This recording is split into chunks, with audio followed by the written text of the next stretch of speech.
নমস্কার বন্ধুরা, আপনারা সবাই দেখছেন সরকারি সংবাদ ইউটিউব চ্যানেল। বন্ধুরা, শুভেন্দুর ঘরেই বাজিমাত, তৃণমূলের জয় শিক্ষকদের সমবায় সমিতিতে।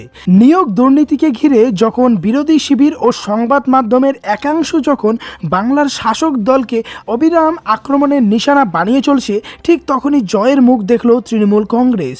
আর সেই জয় এবার এলো রাজ্যের বিরোধী দলনেতা শুভেন্দু অধিকারীর জেলাতে।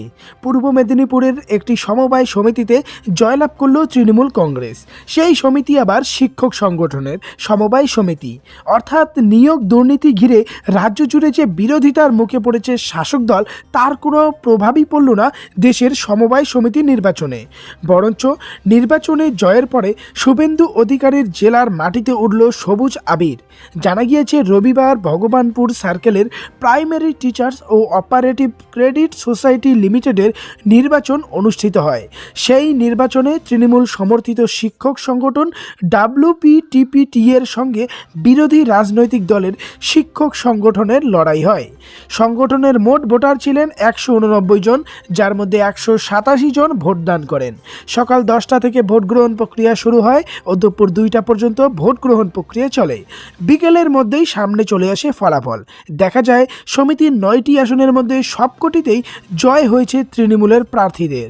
বিরোধী প্রার্থীদের ধূলিসাৎ করে দিয়ে জয় পায় ঘাসফুল শিবিরে। রাজ্যে শিক্ষক নিয়োগের দুর্নীতি নিয়ে যখন সরগরম, তখনই শিক্ষক সংগঠনের সমবায় নির্বাচনে সবকটি আসনে এই জয় নিঃসন্দেহে শাসক দলের কাছে একটা বড় পাওনা। এই জয়ের জেরে পশ্চিমবঙ্গ তৃণমূল প্রাথমিক শিক্ষক সংগঠনের জেলা সাধারণ সম্পাদক শ্রমিক মান্না জানিয়েছেন, বাংলার মুখ্যমন্ত্রী মমতা বন্দ্যোপাধ্যায় যেভাবে বাংলার শিক্ষার উন্নয়ন করে চলেছেন, তার উপর আস্থা রেখেই শিক্ষকরা আমাদের সংগঠনকে সমর্থন করছে। বিরোধীরা সারাক্ষণ কুৎসা করলে মানুষ যে আমাদের সঙ্গে রয়েছে তা বিভিন্ন ধরনের নির্বাচনে জয় প্রমাণ করে দিচ্ছে।